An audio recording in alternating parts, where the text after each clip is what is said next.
Excuse me. I'm in such a state. I don't know what to say. Is Mr. Johnson at home? I must speak with my guardian. Yes, of course, you poor dear. Come right here. Lucy Mannering's here to see you. Mr. Johnson! Please go in. You must help. Dear Lucy, please. Mannering, yes?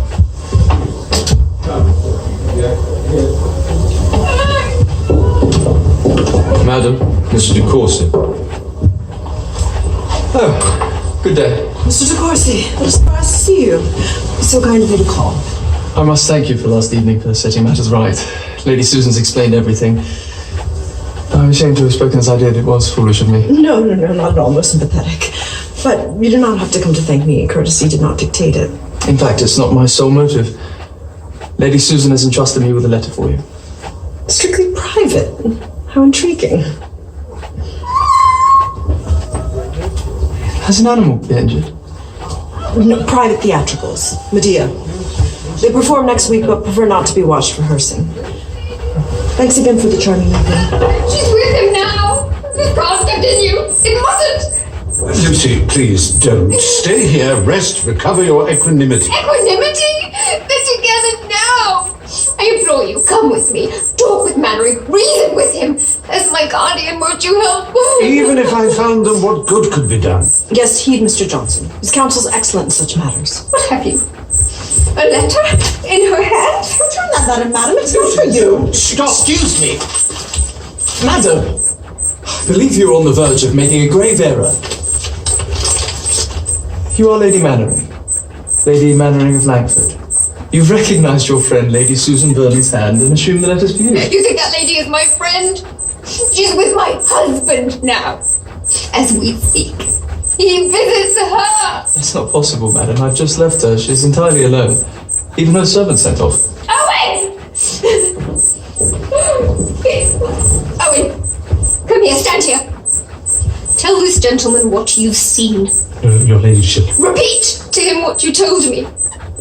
Well, sir, Lady Susan sent her servant away, and then you left.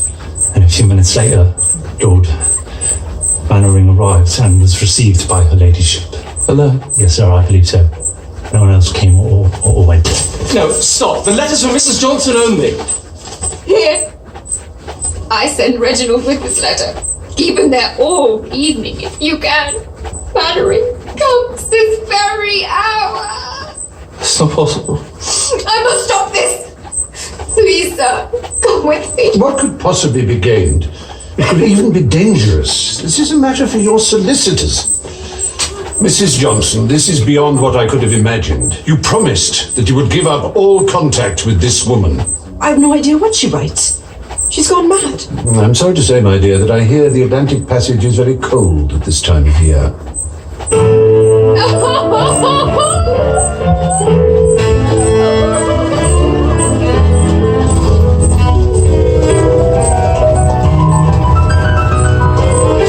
Madam, agonies, my dear. What's happened? The worst. Disaster. Disaster? Mr. de Courcy arrived just when he shouldn't have. Lucy Mannering had just forced herself into Mr. Johnson's study to sob her woes. Has she no pride? No self-respect? What an impression she makes. Bursting from Mr. Johnson's library, wailing like a struck child, and seeing the letter in your handwriting, she tore it from Reginald to read aloud. No. Yes. Mannering comes this very hour. And Reginald heard that? He read it himself. How ungentlemanly. It's shocking, I can't believe it. Yes, very shocking. A gentleman entrusted with correspondence marked private reads it regardless, and then, because of a few confidential remarks, the obloquy is mine. Who has acted badly in this affair? Only you and I stand innocent of reading other people's correspondence. Unluckily, Lady Mannering also learned out of her husband's servant that Mannering visited you in private. Oh. Facts are horrid things. Don't worry, I'll make my story good with Reginald. He'll be a little enraged at first, but I vow that by dinner tomorrow all will be well. I'm not sure. He was with Mr. Johnson when I left. Forgive me for saying it, but I dread to imagine what's being said in your disfavor. What a mistake you made marrying Mr. Johnson. Too old to be governable, too young to die.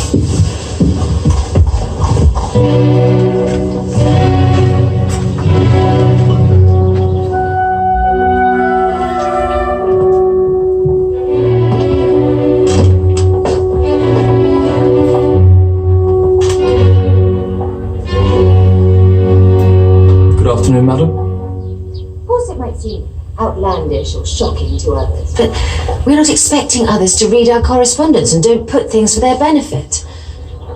Mannering only visited me as his wife's friend. Friend, she herself denies this. Of course. I was her friend when she was sane.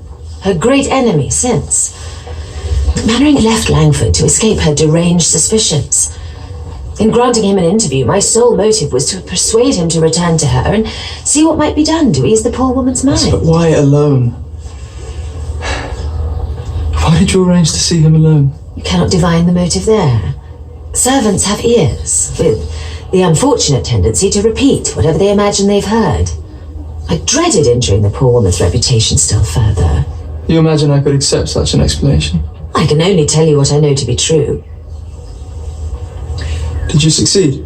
What? Did you convince Mannering to return to his wife? Yes, I did. But it seems that her judgment is too deteriorated to allow it. Her jealous and suspicious condition is not one that will allow reassurance. You forget. I saw the letter with my own eyes. No, I do not forget. I greatly resent it. A fault you compounded by misinterpreting what you should never have seen. Do you think I would have confided a letter to a third party if I thought its contents in any way dangerous? Have I not already explained everything which the ill nature of the world could interpret to my discredit? What could so stagger your esteem for me now? After all we've discussed and meant to one another, that you could doubt my actions, my intentions, my word. Sorry, Reginald, but I've reflected upon this deeply. I cannot marry a man with an untrusting disposition. I cannot have it. What? We cannot marry. Whatever commitment was between us is severed. Any connection impossible. What are you saying? Mistrust does not bode well for any union. I have a great regard for you. Yes, a passionate one, but I must master it.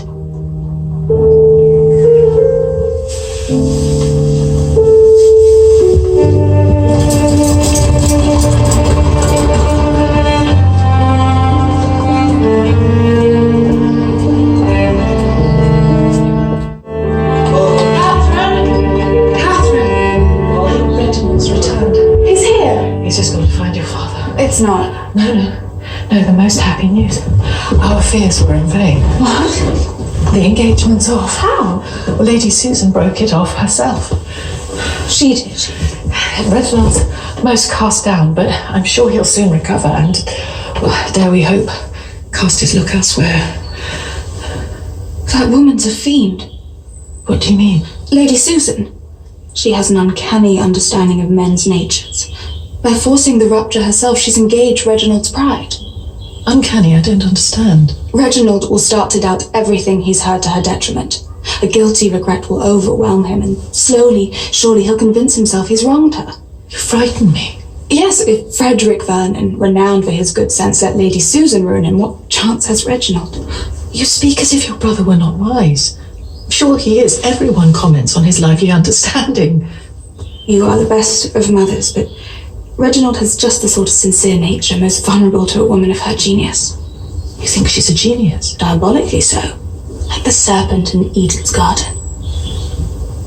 Does this woman always get her way? From what I understand, only clever tradesmen are astute enough to see through her stratagems. Several banded together to send their agents to intercept her on Seymour Street, obliging her to pawn the last of her jewels. Slow the fatted calf, my dear, the prodigal's returned.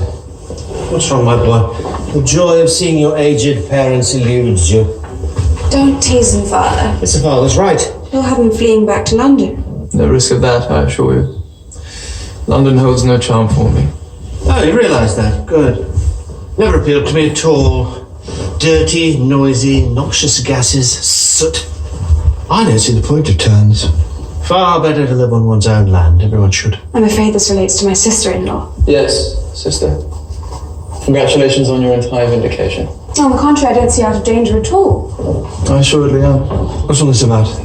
What's happened? I don't understand. Reginald, dear, Frederica has prepared a charming piece. Help me persuade her to sing it for us. No, you are too kind, Lady de Courcy. I am not ready. Excuse me, Miss Vernon.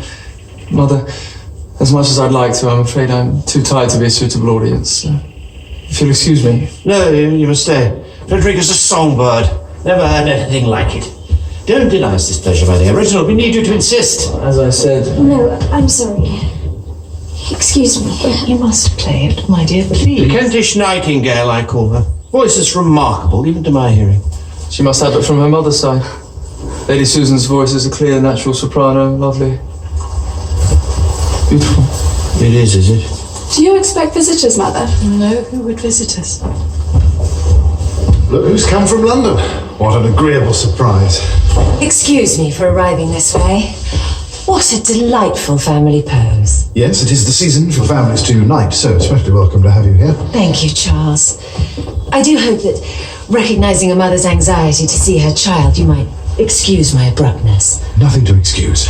So, Reginald, Lady de Courcy, might I introduce my sister-in-law, Lady Susan Vernon? Enchantée. Please forgive this intrusion.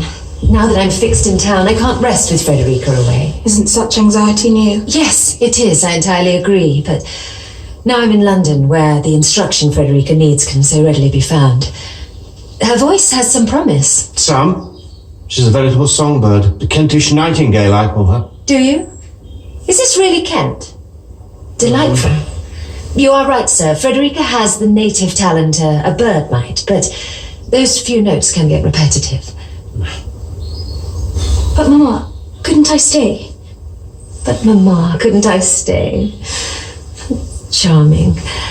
I thank you, dear sister, for making Frederica feel so at home and welcome, wherever she goes. I've secured you a lesson with Signor Veltroni. Where the grand affair of education is concerned, there's no excuse for half measures. Isn't it key, sir, to cultivate her voice? A nightingale, didn't you say? Yes, that's right. The Kentish nightingale, I call her. Delightful appellation, and perhaps with a teacher such as Signor Veltroni, it could even become true. Frederica, have you your things? Leave for London now? We'd so looked forward to having Frederica with us. How remarkable. Only a few weeks ago, it was hard to find anywhere for Frederica. Now the world fights for her company. Astonishing. Astonishing that she was neglected then or is fought over now. An excellent observation, dear sister, but I will stop now, because I know how my daughter hates to be praised. How are you, sir? I hope well. We should go. Excuse me, Mama, I must collect my things. Yes, you must. We cannot buy a new wardrobe for each displacement. The poor girl. Did you see her face? I must talk to her, remind her that she'll always have a home with us. Or with us. If you are referring to the past, I doubt her mother will again risk misinterpretation. Henceforth, we can rest assured that Lady Susan will make clear to Frederica the consideration and affection which guide her actions.